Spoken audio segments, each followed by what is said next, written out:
Tetribi gluhani nazvani Goran i Kvarner pušteni su danas u veliku voljeru dimenzije 72 puta 72 metra kako bi se priviknuli životu u prirodi. Lovci to stručno zovu podivljavanje, a ukupno 14 tetriba u tom će golemom kavezu provesti možda i 2 godine prije puštanja u divljinu. Projekt revitalizacije tetriba financira Primorsko-goranska županija. Želimo zaštititi našu prirodu od izumiranja, tako da smo napravili centre za posjetitelje u Belom za Supa, sada radimo vuka, risa i medvjeda, evo ovdje tetriba. U udruzi Tetrib razmišljaju o dugoročnoj održivosti projekta.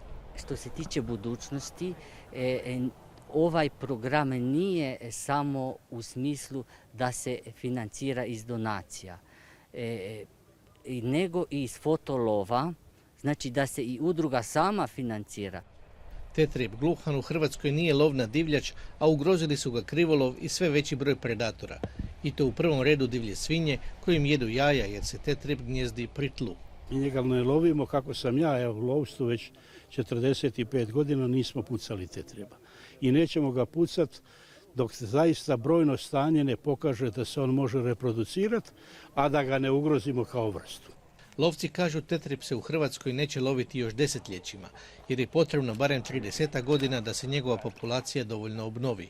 Ova predivna ptica dobila je tako novu priliku da se nastane u kraju u kojem je prije 100 godina bila uobičajena.